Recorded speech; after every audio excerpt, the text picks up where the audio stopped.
ನಮಸ್ಕಾರ. ರಿಪಬ್ಲಿಕ್ ಕನ್ನಡದ ವೀಕ್ಷಕರಿಗೆ ಯುಗಾದಿ ಹಬ್ಬದ ಶುಭಾಶಯಗಳು. ಹಾಗೆ ರಾಜ ಯುಗಾದಿ ವಿಶೇಷ ಕಾರ್ಯಕ್ರಮಕ್ಕೆ ಸ್ವಾಗತ. ನಾನು ಸ್ಮಿತಾ ರಂಗನಾಥ್. ಹಬ್ಬಗಳು ಸಾಮಾನ್ಯವಾಗಿ ನಮ್ಮ ಪ್ರಕೃತಿಯಲ್ಲಾಗುವ ಬದಲಾವಣೆಗಳು, ಗ್ರಹಗತಿಯಲ್ಲಾಗುವ ಬದಲಾವಣೆಗೆ ಹೊಂದಿಕೊಂಡಂತೆ ಇರುತ್ತೆ.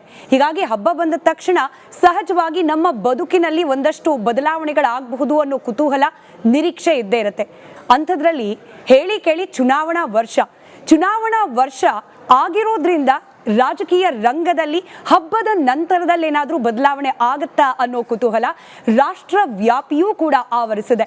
ಆ ಕುತೂಹಲಗಳಿಗೆ ಉತ್ತರವನ್ನ ಕೊಡಲಿಕ್ಕೆ ಇವತ್ತು ರಿಪಬ್ಲಿಕ್ ಕನ್ನಡದ ಸ್ಟುಡಿಯೋದಲ್ಲಿದ್ದಾರೆ ಶ್ರೀ ಶ್ರೀ ಶ್ರೀ ದ್ವಾರಕಾನಾಥ ಗುರುಗಳು.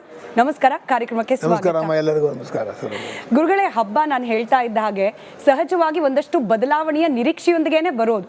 ಅದರಲ್ಲೂ ಈ ಮತದಾನ ಅನ್ನೋದನ್ನ, ಚುನಾವಣೆ ಅನ್ನೋದನ್ನ ಪ್ರಜಾಪ್ರಭುತ್ವ ವ್ಯವಸ್ಥೆಯ ಅತಿ ದೊಡ್ಡ ಹಬ್ಬ ಅಂತ ಹೇಳಿ ಕರೆಯಲಾಗುತ್ತೆ.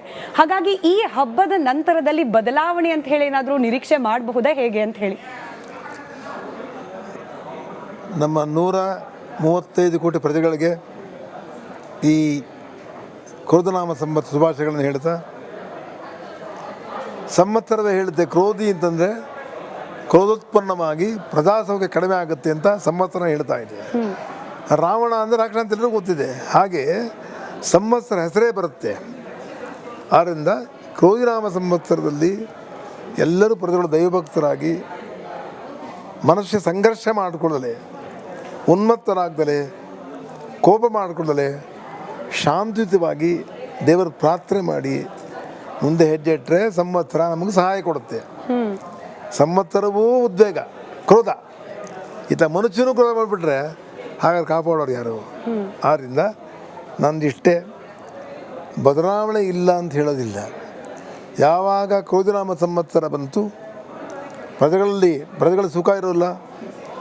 ರಾಷ್ಟ್ರದಲ್ಲಿ, ರಾಜ್ಯಗಳಲ್ಲಿ ಪ್ರಜೆಗಳ ಸುಖವಿಲ್ಲದಲೇ ಆಳ್ತಾ ಇರೋರು ಸಂಘರ್ಷ ಮಾಡ್ತಾನೇ ಇರ್ತಾರೆ. ಸಾಮಾಜಿಕ ನ್ಯಾಯ ಹೇಳ್ತಾರೆ.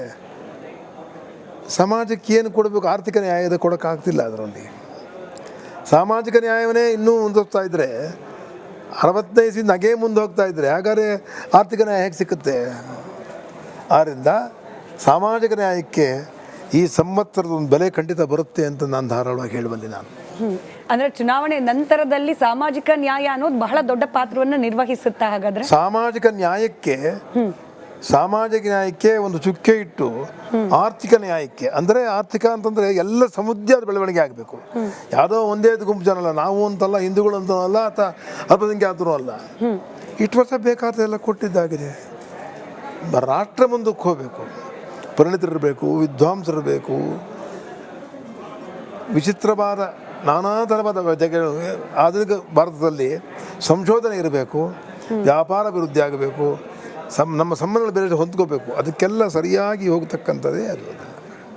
ಸಾಮಾಜಿಕ ನ್ಯಾಯಕ್ಕೆ ಒಂದು ಕಡೆಗಾದರೆ ಆರ್ಥಿಕ ನ್ಯಾಯವೂ ಹಾಗೆ ಇರಬೇಕು.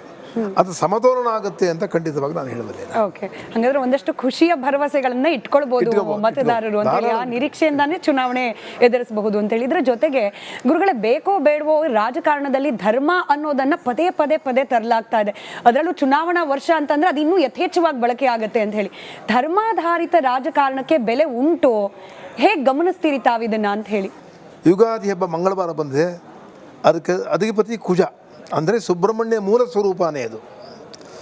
ಸುಬ್ರಹ್ಮಣ್ಯ ದೇವರು ಹೆಂಗೆ ಅಂದರೆ 6 ಇಚ್ಛಾಶಕ್ತಿ, ಜ್ಞಾನ, ಕ್ರಿಯಾಶಕ್ತಿ ಇರತಕ್ಕಂಥವನು, 6 ಮುಖ ಇರೋನು, ಇಡೀ ಪ್ರಪಂಚವನ್ನೇ ನೋಡ್ತಾ 6 ಮುಖದಲ್ಲಿ ಅವನು.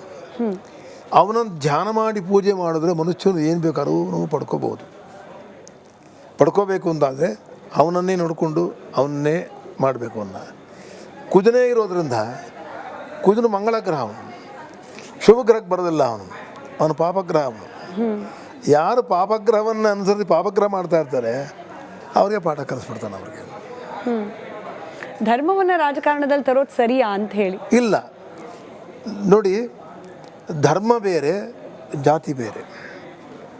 ಧರ್ಮ ಅಂತಂದರೆ ಸನಾತನ ಕಾಲದಿಂದ ಆದಿಶಂಕರಾಚಾರ್ಯ ಕಾಲದಲ್ಲಿ ಸಂಸ್ಥಾಪಕರಾಗಿರ್ತಕ್ಕಂಥವ್ರು ಹಿಂದೂ ಧರ್ಮ ಬರೆದಿದ್ದಾರೆ. ಹಿಂದೂ ಧರ್ಮದ ಮೇಲೆ ಯಾವ ಜಾತಿಯನ್ನು, ರಾಜಕಾರಣವನ್ನು ಬೆರೆಸಿ ಮಾಡಬಾರದು ಅನ್ನೋದನ್ನು. ಹಿಂದೂ ಒಂದು ಸಂದೇಶ ಕೊಡ್ತಕ್ಕಂಥದ್ದು, ಒಂದು ವಿಚಿತ್ರ ಪವಿತ್ರವಾದ ಧರ್ಮ. ಆ ಧರ್ಮವನ್ನೇ ಬೇರೆ ಧರ್ಮ ಅನ್ನಿಸ್ತಾ ಇದ್ದಾರೆ ಎಲ್ಲರೂ ಅದನ್ನು ಸರಿಯಾದ ಧರ್ಮ ಅಂತ ಹೇಳಿದ್ದಾರೆ.